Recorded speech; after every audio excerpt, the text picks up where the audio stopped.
And now, it's time for a Star Trek story.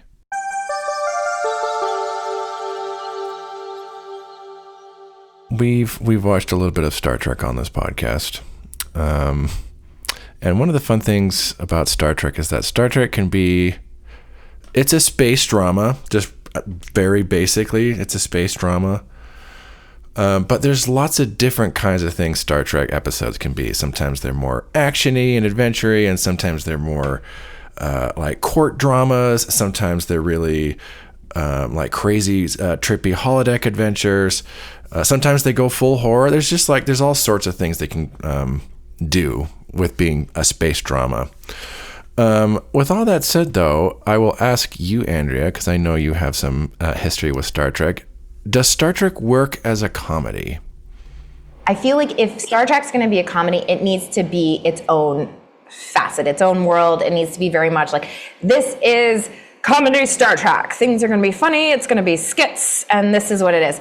I think when you're watching a show, if it's just a one-off episode or a series or something like that, sometimes that's hard. Even a film, I feel like it could work more filmatic versus episode. I don't know. It's a tough one for me because I think space can be, it can become a butt of a joke.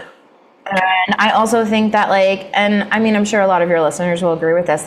If you're super into Star Trek or Star Wars, in the past, more so than now, but you were considered dorky and nerdy.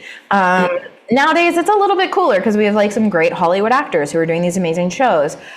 So I guess I'm a little sensitive to that, and I don't want anything like that to make it feel even dorky or nerdy. So I feel like if Star Trek's going to do a comedy, I feel like they have to do it really, really well. And it has to be, it has to be very well done, or I'm going to be like, that's not fair. Don't make us so stupid for liking Star Trek, if that makes sense. Okay, so our initial answer, does it work as a comedy? Maybe if it's done well, but works better as a drama with humor. Right. Okay. That's what it's done, at least. Well, fortunately, we are watching Star Trek today, so we can try to answer this question. Yes, welcome to Star Trek Stories, everyone. Episode 98, Second Contact. Yes, welcome to the show, everyone. I am your laughable host, Jaron Hatch. We are winding down our look at modern Trek. Last time we watched The End is the Beginning. This was the third part in our look at the beginning of Star Trek Picard. Our good friends Tyson and Ellen were on to watch that with us, and we were all pretty on it. Not terribly great. Today, we are taking a look at a new series, the first of the two animated shows of this modern era. And we're going to be starting with Star Trek Lower Decks. Getting down dirty. We have a returning guest on the show. You've already heard them. But coming over subspace frequencies, once again, we have the very lovely Andrea Peterson on. Hello, Andrea. Hello, people from the interwebs. I come to you on the interwebs as well. Thanks for having me. Hello, people of Earth. We've grounded somewhere in your ear bones. Yes, for those new to the show, Andrea is a good friend of mine, an actor, a writer, a director, and a frequent visitor to the old boys' house. Yes. Oh, those are such good memories, late nights. I feel like, it's funny. I realize I'm getting so much older these days because I'm 10 p.m. in bed. And I remember the boys' house, and it was 10 p.m. going to the boys' house. And I'm old. Well, yeah, staying up until at least 2. Oh my gosh, 2 even later. Man, come on, we're talking about breaking dawn. That's Yep. Last time you were here, we watched Lower Decks. Not the series, the Next Generation episode of the same name. The very episode this series is based on. How about that? It's almost like it's planned. What? Did you do that on purpose? Yeah, I'm excited to have you on to watch this. This is going to be, it's fun to have you both on for the inspiration for this and then the thing itself. 100%. I'm excited. I haven't seen it yet, so this will be good. Hell yeah. We've established you're a fan of Star Trek. I know you're particularly a fan of TNG and like the classic stuff. I know you haven't watched this show in particular. Have you watched any of the modern stuff at all? I watched some Picard. I watched I'm gonna be honest, I haven't watched a lot of early stuff. I think my taste in television watching has gone down different roads. And I don't know. I'm kind of like, yeah, I feel like I'm nostalgic towards the beginning. Even like, I don't know how long this is going to stay on the interwebs or if I can even legally mention it, but there's a new film out with the Man of Steel. And in my head, I'm like, how many renditions do we need to make of the same story? We've done enough. I know. There's plenty of other Star Trek shows. I go watch one of them. So I think sometimes I get a little like, do I want to watch another? Like, do I, and even now, like the big franchises, big movies, big books or whatever, then they got like they're all their HBO spinoffs. And I'm like, what is it? The Lord of the Rings spinoff, the Harry Potter spinoff, all these other spinoff. And everyone's like, are you watching that? I was like, no, I think I'm just good with the originals. So for me, if someone turns it on, I'm definitely going to watch it. I mean, yeah, play it for me, Jaron. Let's watch it. But chances are I'm probably not going to go down the rabbit hole of too many modern stuff. So yeah, it's really, you got to catch me in the right mood to like, want to recreate that, I think. Very fair. I feel like in some ways, the only reason why I still watch it is at this point, it's like academic for me. Like I study Star Trek, so I have to like see it and see how this thing changes over time. If that wasn't the case, I'd be like, there's other stuff. Yeah, I'm a super nerd. I love reading. And recently I've read a lot of really cool fantasy / sci-fi sort of books that you can tell when you read it, you're like, oh, they're writing this to be made into a film. So those I'm kind of like, yeah, make those into a film. I'll watch those. Sure. Yeah, lots of stuff that hasn't been turned into stuff yet. So yeah, let's get to those instead. Amen. Okay. I haven't watched any of the modern stuff too much, except a little Picard. So yeah, I'm definitely very curious as to how this is going to play for you. Yeah, and I guess we can see if Lower Decks works as a Star Trek comedy. Because yes, we are watching Second Contact today. This premiered August 6th, 2020. So smack dab in the pandemic. This is the series premiere of Star Trek Lower Decks. And just a little background on this show. So on the podcast, we've talked about how at this point, franchise head honcho Alex Kurtzman was trying to expand the brand with rather than having one Star Trek show that would cater to lots of people. They were doing this inverse approach where they were doing a bunch of different Star Trek shows that would cater to a whole bunch of different audiences. So the then head writer of Rick and Morty, Mike McMahon, came to pitch an animated Star Trek comedy. And his pitch was, I want to make a show about the people who put the yellow cartridge in the food replicator so a banana can come out the other end, which I guess was like immediately greenlit, like sold. That's it. When can you start? Yeah. And Mike McMahon was a huge fan of the franchise, and in particular, Next Generation TNG. And the Lower Decks episode that we watched is his favorite episode of the series. He just loved the idea of exploring just like the little people, and that was his big inspiration for this series.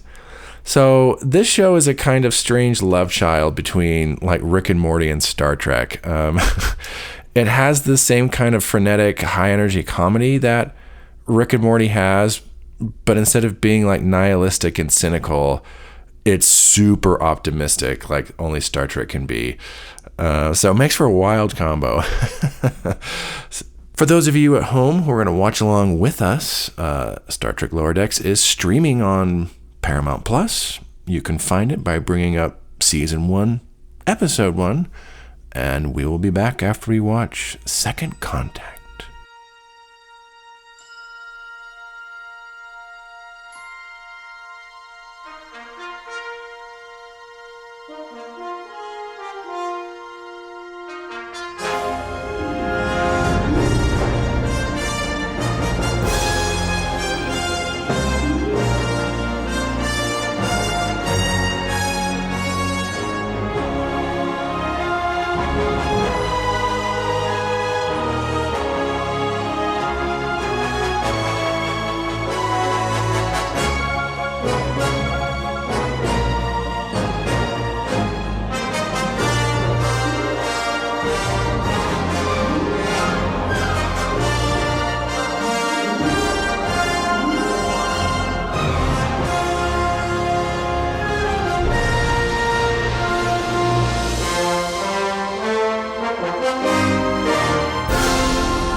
What are you doing? Nothing. Oh, no. Oh, no. Are you pretending to do a captain's log? We're all supposed to keep logs. Okay, let me listen to it. No, go away. Leave it I alone. can't believe you're wasting your shore leave on this. Privacy, please. Okay, time to go. Come on. Get out of the Privacy. little closet. Let's go. Come on. Are you drunk? Yeah, dude, you should be too. I mean, this station is amazing. And they have Romulan whiskey. And I bet you thought it was going to be green, but it is actually blue. It's this very beautiful color. Romulan whiskey is against regulation. Yeah, because it's awesome. Oh, man, they got all sorts of great stuff. Oh, come on, check this out. Be careful with that. Pretty sweet, right? Yeah, it's a Klingon bat. Bat. I don't know. I'm not a scientist. It doesn't matter. Shut up. I got it from an old guy with an eye patch. Come spar with me. Come on. Oh, we can be Klingons. We can have crimped hair, wrinkled foreheads. War. I love honor. I demand honor.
We just got done watching Second Contact. In case you have never seen this before, didn't watch it along with us, we get introduced to our four main characters, our little lower deck junior officers. We get Ensign Boimler. He's our kind of like anxious but aspiring. I might be a captain one day. We get Ensign Mariner. She is fairly reckless and just kind of doing her own thing, but then we also see that she actually has a lot of experience and is really capable. We meet Ensign Tandy. She is a Orion. She has just come aboard the ship, so she kind of gets introduced to everything. She works in medical, in sick bay. And then we also meet Ensign Rutherford. He's very friendly, but also very nerdy and very just much into all the techno babble on the ship and everything. Yeah, they're in the middle of making second contact with I can't remember their name. These little cute pig alien people. I think it's like Gardral. She's Gura, so the Guadralania. Gormandians, or something like that. It's something like that. So they're making second contact with them. The first officer, Commander Ransom, gets bitten by a bug, though, and brings up a rage virus to the ship. And so we get basically like a zombie breakout. Meanwhile, on the planet, though, Boimler and Mariner, he sees her like secretly taking some supplies to some other like people on the planet, and he suspects that she's giving them weapons. It turns out she's just giving them farm equipment.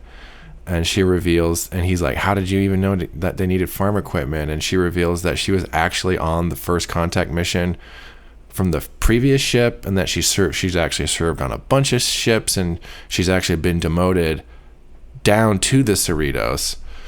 And she knows that these farmers have these issues, and she wasn't going to wait for Starfleet bureaucracy to help these people. But then Boimler sees, but he's covered in like pink goo and everything. They go back to the ship, and it turns out that this pink spider goo is actually also the the cure for the rage virus on the ship. They cure the rage virus, and the junior officers are like, oh, well, okay, here we are. But, here we are. We have each other. And Mariner's like, Boimler, you're actually a pretty great guy. I'm going to be your mentor. And we're all going to be a little lower decks crew. And that's how the episode ends. Wacky, wild stuff. Andrea, we'll start with your initial thoughts on Second Contact. I definitely quite enjoyed it. I thought it was really well done, really quick paced. I can definitely see why Michael McMahon wrote it. Like, it felt very Rick and Morty energy. Mm-hmm. I thought they did a really good job of introducing the characters from the top, like getting to know who, what, where, when, and all that kind of stuff. And I was like, it's a good episode. They get a lot done in 25 minutes. My biggest critique is that, not in this episode at the very least, not all of the humor lands for me. I think it's more, and like you said earlier, for me it feels more high energy than necessarily funny. There are definitely parts that make me laugh, though. Not to say this is not funny at all. I definitely chuckle a lot. I think they just like zoom, like, and I get Mariner's character is like at a higher stakes level than like a lot of the other characters. Yeah. But I do feel like she's, everyone else is kind of operating at maybe 75 miles per hour, and she's already at like 250. So I do feel like she, although a fun character, it was a little bit like, oh my God, okay, settle down, I need to breathe, what's going on? Like, let's talk, let's human. So she did seem like in her own world, and then everyone else like kind of falling behind. Yeah. I thought it was good. It was interesting. I know this is where like the podcast is going, but like, if it wasn't for like their comms, their suits, the emblems, is it Star Trek? I don't know. Mm-hmm. What defines it as Star Trek versus just a sci-fi modern spaceship comedic animation series. Comedy show, right? Right. So for me, like, it's one of the, because like I said, I was like, I'm not really interested in watching like new Star Trek. And like the thing is I could see myself watching more of these episodes, but I don't know if it's because of the Star Trek world that was set up. I think they make comments about it. They talk about Vulcan and Klingon and all these kind of stuff. Like, it's like, if sure, like that attaches you to that world. Sure. But maybe because it's a comedy and because of the energy pace, I don't know if I would say this is Star Trek. Like, if I were to just watch it, if I saw it and it didn't have like all the Star Trek nods, I'd be like, oh, this reminds me of Star Trek. It feels like they've taken the Star Trek idea into their story. You know what I mean? Yeah. But in my head, I don't see it truly, just having just watched the first episode as part of the Star Trek world, if that makes sense. Yeah, and we talked about earlier like some of the, like, when Star Trek has done comedy in the past, and I would say that it's like, this is definitely not how Star Trek has approached comedy in the past. This is very different, like tonally and energy wise, in terms of how they're doing the comedy. Yeah, it is interesting, and if like that's probably my biggest. Certainly with this episode is. It sometimes feels like two different kinds of shows have been glued together. Yeah, it definitely feels like we're watching a modern day animated comedy series, which has a very high energy, quick wit, very verbose, lots of word and jargon and play, physical comedy and animation. It's like, okay, I've seen this in, the Rick and Morty's and all those kind of things. And we're just slapping it. It almost feels like we're in the Rick and Morty world. And But for some Star reason, Trek. they have like a bottle episode where they go to space. Yeah. You know what I mean?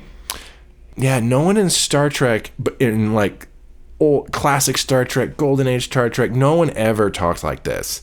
Yeah. It has a whole different kind of vibe and energy. But then they're pairing it with like then the same iconography and some of the technobabble language, and it is kind of like a little wow, like Well, and I think what that does too is because it's got that such high energy, semi-slapsticky animated comedy yeah. and the technobabble, that it almost makes when like stuff like that hits, when they do talk about the techno stuff, like when Rutherford and the girl he's going on a date and all of a sudden he gets distracted by the door. It kind of pulls me out, you know what I mean? Because then it's like, it's that you get whiplashed back into this is Star Trek. And then we go right back to Mariner and Boimler, who are like super chaotic. So I don't know. I almost feel like if the energy followed Tandy and Rutherford were more, I might be like, okay, this feels like an animated Star Trek series. Yeah. Yeah. But I think I'm with you. It's like, watching it, I'm like, I enjoy it. Like, I did enjoy this, though. It feels a little... Star Trek's got a tone and a vibe, and while this has it is something different, while familiar. So, on some level, it does feel, for me at least, kind of like fresh and new. But also, I'm like, but are we quite there yet? So I'm like, I think they do a great job kind of getting the ball rolling. It's certainly not a perfect episode though. Yeah, I would be interested to like definitely watch more and see it progress. I mean, honestly, like I'm not a huge like animated TV series kind of person. Like Sure. I'll watch my animated movies and all that kind of stuff, and but those have been proven, like the character arcs are so important. It sounds silly, but you're like, animated. It's like, no, we're in there for the characters. And like, we have to like want to see them succeed or not succeed, to fail or not fail. And they can't just be these random, I'm trying to think, caricatures. Yeah. They can't be Yep. caricatures. And I do feel in this first episode establishing, they feel like caricatures of characters. Yeah. Versus using the characters that they've been given and finding the comedy in that. I would also agree. I wonder if on some level, though, if that's unavoidable just for, the nature of the show and setting it up, but also it's like they got 25 minutes to do this. And so I wonder if on some level, like they don't have the time to fully flesh them out in an episode one. But that is how they come across, is kind of caricature-y in this. Because it's like, Tendi is the really kind of new, naive, and Rutherford's really, yeah. They all just kind of have their, Mariner's rebellious and Boimler's like the nervous one, and but I get a good sense of what to expect, but it's also like they're not quite full characters yet. I like them. Yeah, no, I like them. I think the nice thing is, this sounds like an insult, compliment insult. I'm not going to find myself binging it. Mm-hmm. This is one of those things, like I watched an episode and I'll probably check out another episode, but I'm not going to just go next. Yeah. And so like, I think it was good and definitely seeable, but it's definitely not one of those shows that like I'll lose 4 hours just hitting next to. No. I mean, I did feel good. I'm glad they gave Mariner a groundedness and a heart for the farmers and like this rebellious like person who's actually for the good. Yeah. Because it was like, she's just like, was chaos. And I was like, okay, she's a lot. So that does make me hopeful to be like, oh, this lower deck person. It's almost, anytime that you can, because we've always, for the longest time, when we've watched any show, it's like the heroes are the main guys, the British people and all this kind of stuff. And I love it when a show turns it on its head, like whether it's like The Boys, which is one of my favorite series, the bad guy superheroes. And then we've got the lower decks are actually the one who are trying to be better for the ship, stuff like that. So I do enjoy when a show flips that on its end. Yeah. I do like, I do like the concept. I think it's a really fun concept, like these junior officers on one of the least important ships in Starfleet. Like it is it's just so different because we're always following like on the Enterprise or Deep Space Nine or Voyager. It's like the best of the best on like the biggest, most important assignments, which is of course awesome, great. So to just see like almost the complete opposite, it's like, oh my God, they are all kind of hot messes, and not the big perfect heroes, but part of the promise of the show is that you get to see them slowly start to see how these junior officers might one day become those kinds of Star Trek characters. All right, I think we'll wrap it up there. Andrea, any final thoughts on Second Contact? I think final thoughts. I will probably watch again. I'm not sure if I'm sold. It's part of my love of Star Trek from being a little girl, but I definitely think I think there will be nostalgia that will come about when things are mentioned and said. Because, even from the very opening when she's like, Klingon sword, and I was like, oh, Klingons. Deanna Troy. Yeah, I know this. This feels good. So I think I will appreciate the nostalgia energy of it. Overall positive on Lower Decks. Optimistic to see where it goes. Cautiously optimistic to see where it goes. I think that's very fair. That's good there. Well, Andrea, thank you for coming on and doing this silly little cartoon Star Trek episode with me. Thank you, Jaron. Thanks for introducing the show to me that I probably, because of my stubbornness, would have maybe never actually pressed play on. Yeah, thank you all at home. We all hope you enjoyed our coverage of the episode, if not the episode itself. Next time, we're going to be jumping into the second of the two animated series of this modern era, Star Trek Prodigy. Yeah, Star Trek Prodigy, and we're going to be watching the premiere episode, Lost and Found.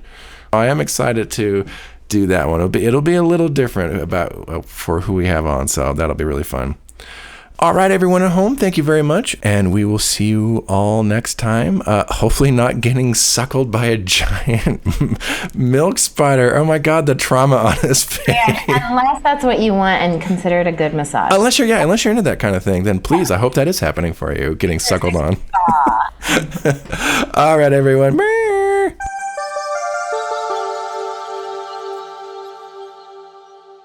Thanks for listening. If you'd like to share us your own Star Trek story, you can email us at storiedstartrek@gmail.com, or you can visit our Discord server. You can find us by clicking on the link in the show description.